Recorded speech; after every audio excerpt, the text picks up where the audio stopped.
Bismillahirrahmanirrahim. Assalamualaikum warahmatullahi wabarakatuh. Perkenalkan, nama saya Muhammad Syakib Asqar Rifai. Saya seorang sarjana sains terapan pariwisata dan magister manajemen pariwisata.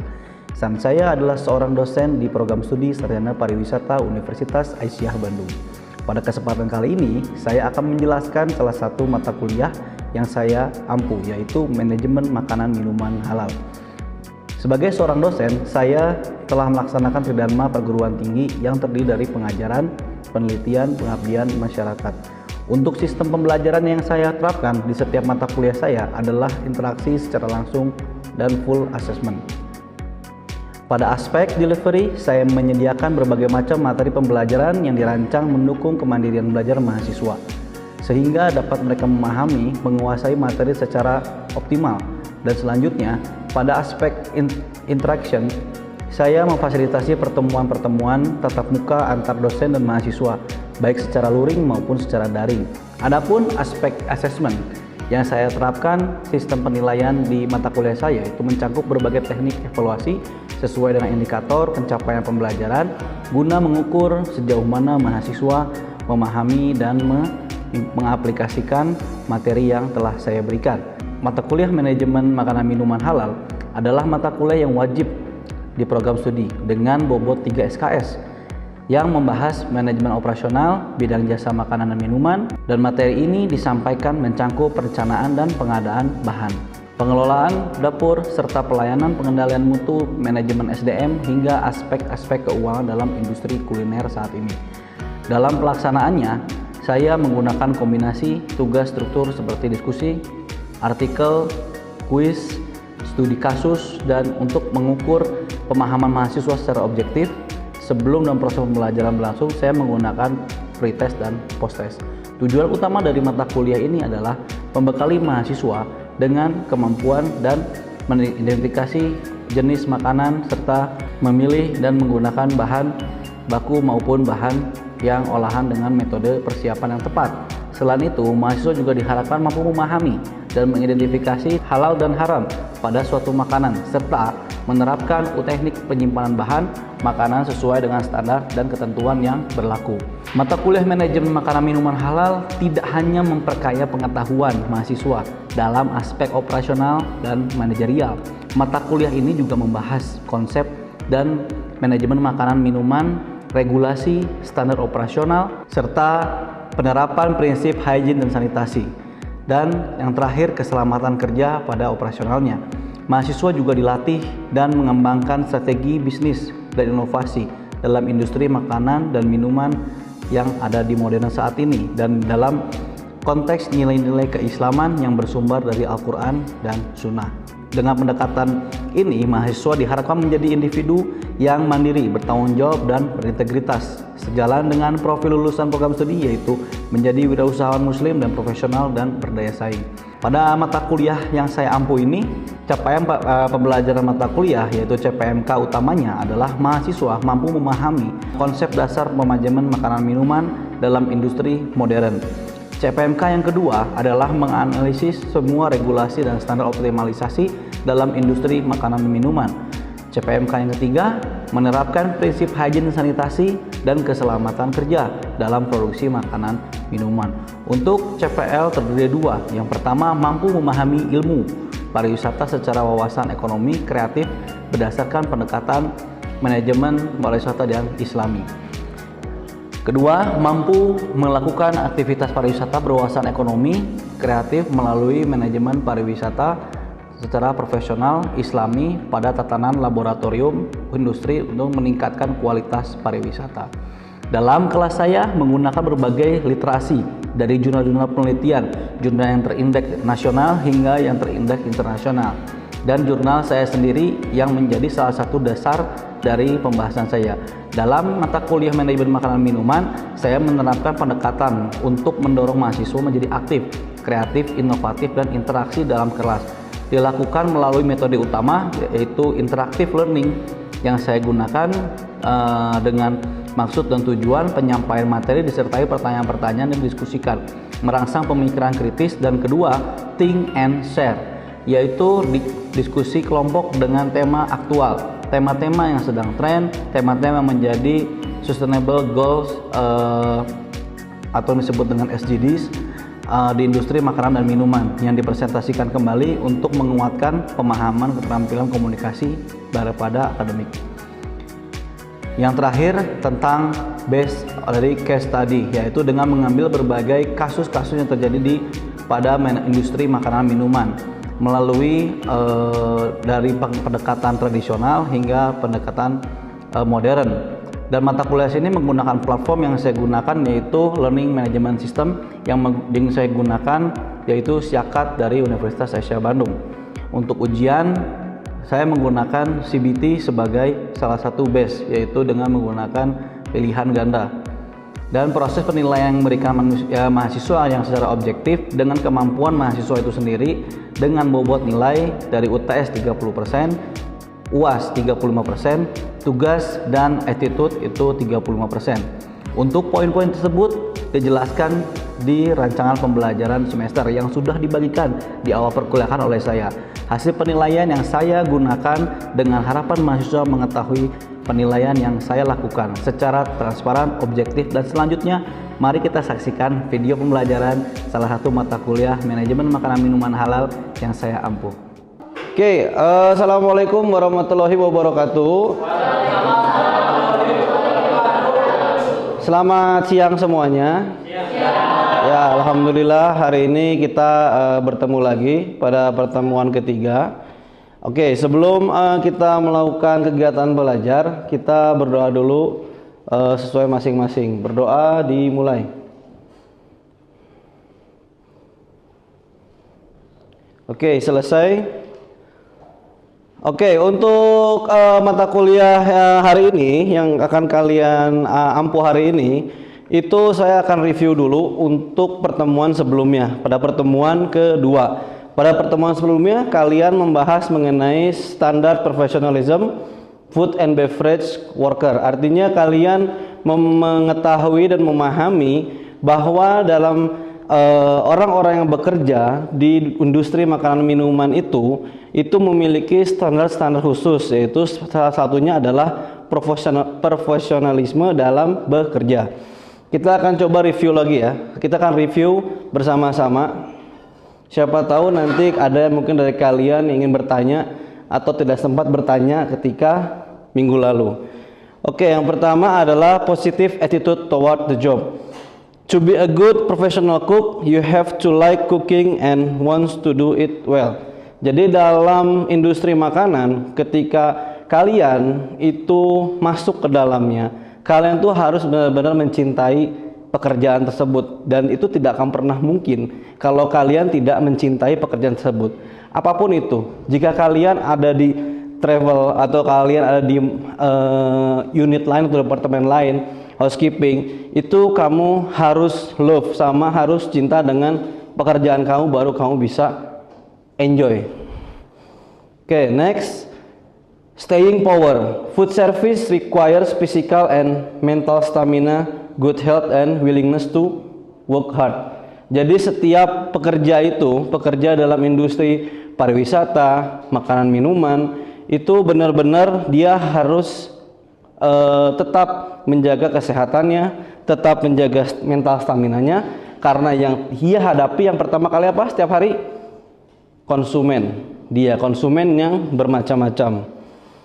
Oke, yang ketiga, ability to work with people. Dan kalian itu sebagai insan pariwisata, ketika nanti kalian juga bekerja, itu kalian tidak akan bekerja sendiri, tapi kalian tuh akan bekerja dengan banyak orang. Kalian akan bekerja dengan small team, medium team, atau dia bekerja dengan lebih banyak. Terutama kalian ada yang suka dengan event atau ada yang suka dengan event organizer, kan kalian akan berorganisasi semuanya. Yang paling penting dalam ability to work people apa? Salah satunya adalah a good communication skill. Itu yang paling penting. Nah, inilah yang paling penting menurut saya ya, ketika kemarin minggu lalu eager to learn. The great chef in the world are first to admit they have more to learn and they keep working, experimenting and studying.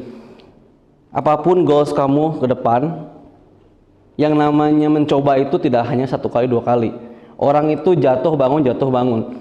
Kamu ingin punya wirausaha yang stabil, F&B, siapapun itu yang akan bergerak di F&B, terutama wirausaha entrepreneur, itu kamu harus sadar dan harus berani untuk rugi, karena disitulah nanti kamu akan belajar dan mental kamu akan terbentuk. Tapi ketika kamu masuk ke industri atau hotel, restoran, dapur, housekeeping, apapun itu departemennya, kamu juga akan belajar dengan sistemnya, kamu akan belajar dengan atmosfernya, how to bekerja di sana, how to manage diri kamu sendiri, dan how to improve apa yang kamu nanti harus lakukan di dunia itu. Dan yang ini ada a full range of skill. Jadi to be a successful, a cook must understand and manage food cost and other financial matter. Maksudnya, jadi secara pekerjaan kamu pun harus improve dengan skill lainnya. Dan ada experience, dedication to quality, good understanding the basic. Ini penting, ini yang kalian pelajari di prodi kita ya. Dari semua capaian lulusan itu mempelajari basic of tourism. Nah, untuk pertemuan ketiga ini kita akan membahas bagaimana apa yang dimaksud dengan sanitation and safety. Ya, ini sangat-sangat penting. Ini dua hal yang sangat penting yang terjadi. Kenapa kita nggak belajar langsung Pak makanan dulu? Kita nggak belajar langsung. Saya ingin kalian belajar bagaimana keamanan dan kebersihan dulu di dunia industri food and beverage. Terutama karena kita ada di prodi pariwisata, kita di sini memiliki keistimewaan yaitu halal, atau kita memiliki salah satunya keistimewaan di prodi di kampus kita yaitu AIKA, Al-Islam Kemuhamadiyahan. Maka kita akan mengaitkannya semuanya. Oke. Sanitasi. Apa yang dimaksud dengan sanitasi? Peraturan mengenai kebersihan pribadi dan penanganan kebersihan makanan tidak diciptakan untuk membuat hidup Anda sulit. Sanitasi itu pada industri food and beverage itu sangat-sangat lekat. Kebersihan sangat-sangat lekat. Bagaimana kita bisa tahu penjual makanan itu bersih atau enggak? Bagaimana kita bisa tahu makanan yang kita berikan ke konsumen itu bersih atau enggak? Makanya oleh karena itu sanitasi itu diatur di dalam semua industri makanan minuman. Nah, inilah yang selalu ada. Mungkin kalian bertanya-tanya ya di semester sebelumnya, itu tuh apa sih HACCP itu? Makhluk apa sih HACCP itu? HACCP itu adalah Hazard Analysis Critical Control Point. Salah satu sistem yang efektif untuk memastikan keamanan pangan adalah sistem Hazard Analysis Critical Control Point. Jadi ini sebuah sistem keamanan pangan yang melihat setiap step titik kritis di setiap operasional atau di setiap proses pembuatan makanan. Contoh, misalkan Faisal adalah juragan ayam, pemilik peternakan ayam yang modern ya, yang artinya menggunakan seluruhnya SOP dengan alat-alatnya yang modern. Abdan itu perusahaan yang menjual ayam frozen dalam bentuk utuh, potongan, filet atau tulang, dan bentuk olahan seperti chicken nugget. Oleh karena itu Abdan membuat order ke Faisal. Dengan cara apa membuat ordernya? Dengan cara email atau nelpon langsung, berkunjung langsung, membuat kontrak ya, seperti kita dari semester 2 kan ada di mata kuliah saya juga di pengantar bisnis, itu mengatakan jika kedua perusahaan itu ada agreement membuat MOU. Nah, setelah itu Faisal mengirimkan ayam ke Abdan. Nah, pengiriman ini membutuhkan waktu dan jarak. Nah, pada saat peternakan Faisal yang dikelola Faisal modern ini berarti benar-benar menggunakan sistem dan SOP HACCP juga, nggak cuma hanya pengiriman atau karena gimana seperti apa sistem HACCP yang ada di peternakannya Faisal. Ketika ayam dipotong, ayam dicabut bulunya, dalam keadaan tersebut seluruh ayam semua itu dalam proses dingin. Dingin itu dia di bawah 5 derajat. Kenapa? Nanti kita akan lihat di slide-slide selanjutnya ya. Kenapa ayam itu harus di bawah 5 derajat? Nah, setelah itu dibersihkan, dipacking dan siap untuk diantar ke Faisal. Selama perjalanan Faisal menggunakan truk yang ada freezernya, yang ada bisa memuat dinginnya, sehingga suhunya tetap terjaga, dari peternakan Faisal terjaga sampai diterima oleh Abdan, dari perusahaan Abdan yang menerima itu departemen receiver. Nah, orangnya receiver, departemennya receiving, itu biasanya diterima, dicek quality control, apakah kualitas yang peternakan Faisal ini sudah masuk atau belum. Jika ada satu yang miss di antara step proses itu, nah HACCP ini yang jalan. Artinya standar-standar ini yang jalan. Oh, titik kritis itu ada penurunan di perjalanan. Gitu misalkan. Kenapa? Oh, freon truknya habis. Berarti SOP dalam maintenance truk pengiriman itu bagaimana? Yang dicari apa? Divisi transportasinya. Apakah SOP maintenance-nya dijalankan? Oh enggak, yang bulan lalu ternyata dipaksa buat pergi terus. Nah, inilah titik kritisnya. Nah, itu akan menyebabkan kerugian yang sangat besar gitu. Oke, most foodborne illness is the result of eating food that has been contaminated. Sebagian besar penyakit bawaan makanan disebabkan oleh mengkonsumsi makanan berkontaminasi. Pelajaran mata kuliah ini sangat erat dengan penerapan hadis dan Al-Quran. Jadi semakin kalian mempelajari makanan minuman, semakin kalian ingat dengan kebesaran Allah ya, teman semuanya ya. Jadi bagaimana Allah itu melindungi kalian dari semua aspek, termasuk aspek makan gitu. Kita bisa lihat nanti ya. Habis ini nanti setelah ini saya akan kasih tugas yang menarik, tugas analisis yang kalian pasti akan senang gitu, karena tugas ini tugas makan-makan gitu. Oke, kita ada food hazard, segala zat yang makanan yang dapat menyebabkan penyakit dan cedera disebut bahaya. Jadi food hazard ini ada 4 tipe, ada yang dari biological hazard, chemical hazard, physical hazard, dan allergen. Allergen itu alergi, physical hazard fisik, chemical hazard kimia, dan biological hazard adalah kimia. Jadi bahaya makanan itu ada 4 tipenya. Nah, ada kita mengenal patogen dalam sebuah makanan, mikroorganisme yang menyebabkan penyakit pada inang manusia. Organisme yang dapat menyebabkan gangguan kesehatan, dan 4 mikroorganisme kontaminasi makanan, yaitu ada dari bakteri, virus, fungi, dan parasit. Fungi apa, Arsi? Ya, ada yang tahu fungi? Jamur, betul ya. Oke, bakteri ada di mana saja? Are everywhere in the air, ada di udara, ada di air, ada di tanah, dan ada di makanan, dan juga bakteri itu ada di kulit kalian semua ya. Makanya ketika COVID ya, ada beberapa seruan ketika pakai apa namanya tuh, hand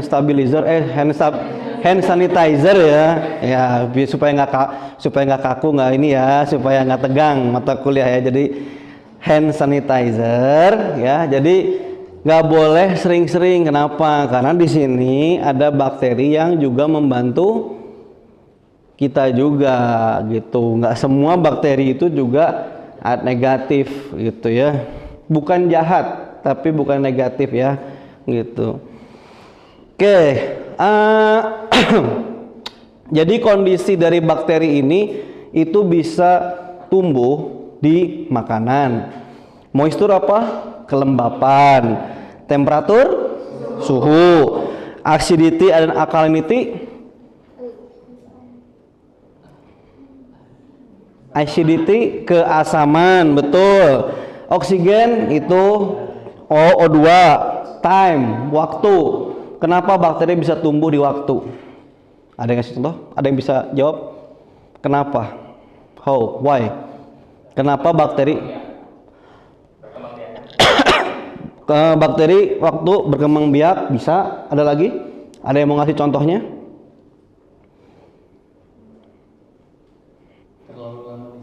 Terlalu lama disimpan, ya. Apa yang terlalu lama disimpan? Makanan, ya. Jadi terlalu lama disimpan dan tadi waktunya juga, jadi makanya dia bisa jadi asam. Contohnya?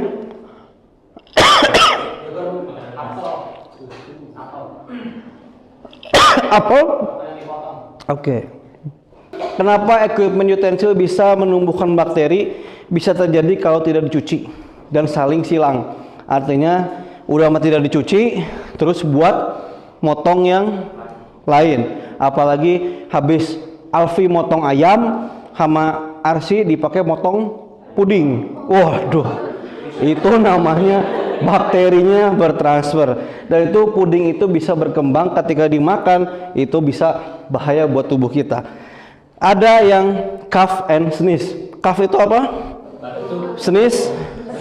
Ya, jadi teman-teman semua mahasiswa ya, teman-teman semua, kalau batuk itu ditutup dan sneeze itu kalau bersin juga ditutup juga. Jangan sampai teman-teman saking pinginnya dengan kawan sahabat, jadi batuk pun gitu, jangan ya, jangan sampai kayak gitu ya. Itu saya suka lihat di Abdan ya, jangan seperti itu Abdan. Untuk yang selanjutnya ada insect, habis itu dan rat and mice. Rat and mice itu tikus, insect itu serangga. Oke, kita akan lanjut ke subbabnya, yaitu personal hygiene. Ya, kita tidak punya waktu, kita sebentar lagi. Cross kontaminasi. Ada yang mau menjelaskan atau menebak atau ingin kalian tebak cross kontaminasi itu apa? Leci, silakan. Menurut saya itu kalau cross contamination itu kayak perpindahan zat berbahaya dari satu benda ke benda lain atau makanan ke makanan lain. Betul. Jadi cross kontaminasi itu kita bisa lihat dari kita potong katanya. Cross itu berarti menyilang. Kontaminasi itu adalah bercampurnya dua unsur atau dua benda. Mungkin kita bisa celai, berpindahnya sebuah zat seperti itu. Benar tadi kata Leci. Pemindahan zat berbahaya terutama mikroorganisme ke makanan dari makanan lain atau dari permukaan lain seperti peralatan meja kerja dan tangan. Contoh tadi relate ya. Ketika Alfi motong ayam, habis itu pisau tidak dicuci, sama Arsi diambil pakai pitong puding, selesai. Cross kontaminasi. Ada yang mau ngasih contoh lagi nggak? Mungkin Jasmine mau ngasih contoh lagi? Kalau dari peralatan, misalkan motong buah-buahan, Yes, diganti buat motong daging-daging. Nah, betul. Mau dia buahnya ada buah mateng, buah segar, dan dia dipakai buat motong daging, yang dagingnya udah roast beef, itu ketika kontaminasi juga itu akan menyebabkan perpindahan zat dan itu berbahaya. Oke. Dito, mungkin ada yang mau ngasih contoh yang lain? Wah, ini juga paling simpel, tidak cuci tangan sebelum megang buah. Makanya ketika nanti kalian harus ingat dalam dapur itu, ketika masuk dapur itu yang diutamakan adalah wash your hand first, gitu, seperti itu. Nah, ini ada beberapa contoh-contoh situasi kontaminasi yang ada di dunia industri pariwisata atau di industri hotel, ya. Kayak misalkan mixing contaminate leftover with fresh cooked batch of food. Jadi kalian menyampurkan semuanya, semua makanan yang antara makanan yang sisa sama makanan yang baru, itu nggak boleh, ya.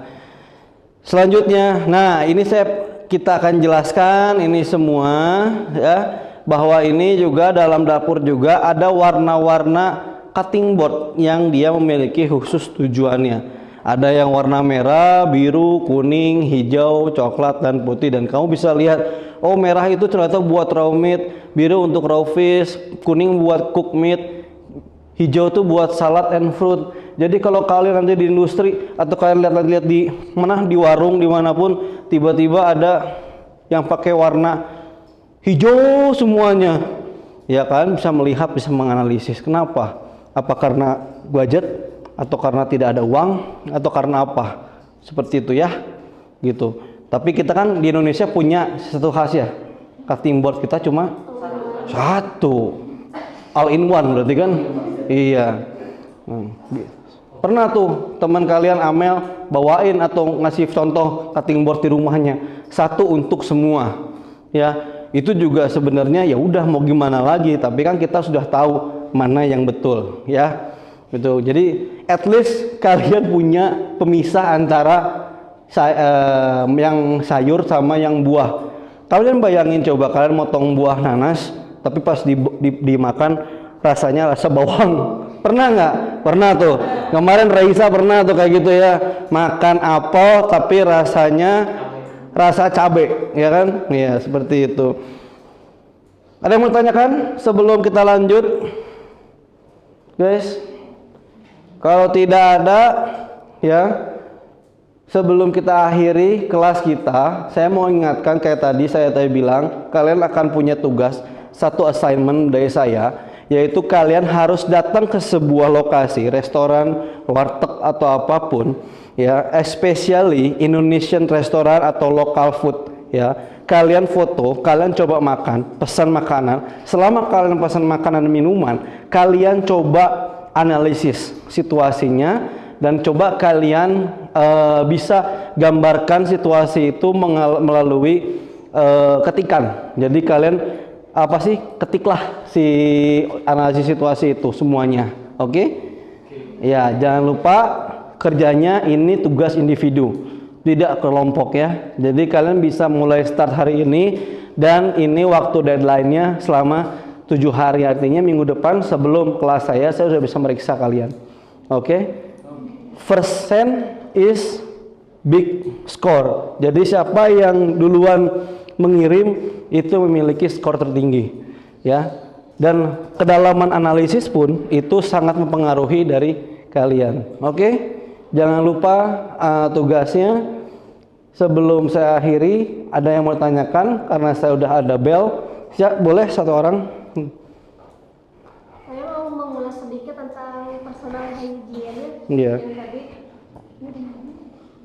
Jadi untuk personal hygiene itu apa saja sih standar yang wajib diterapkan oleh food handler gitu? Oke, bagus. Pertanyaan yang bagus.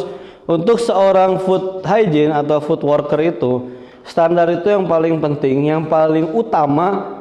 Di sini ada yang jarang mandi? Oh, jangan tunjuk-tunjuk ya, nggak boleh ya, nggak boleh tunjuk-tunjuk ya. Yang pertama itu adalah mandi, ya. Kewajiban seorang insan pariwisata yang bekerja di seluruh aspek pariwisata, seluruh divisi, seluruh perusahaan, yaitu adalah menjaga dirinya tetap to be a good person, to be a well person. Jadi salah satunya adalah mandi, gitu ya. Yang kedua adalah tetap kalian dandan dengan baik semua. Itu juga untuk yang kerja di dapur, yang perempuan yang kerja di dapur juga tetap dandan. Hanya tetap kayak cincin, gelang itu harus dicepas. Bayangkan kalau misalkan copot masuk ke dalam kue, kan? Ketika masuk tamu makan, bukan sulap, bukan sihir, bukan seperti itu ya. Seperti itu. Oke? Seperti itu ya Eci ya. Terima kasih. Hari ini menjadi hari yang terbaik. Semoga ilmunya bermanfaat dunia akhirat.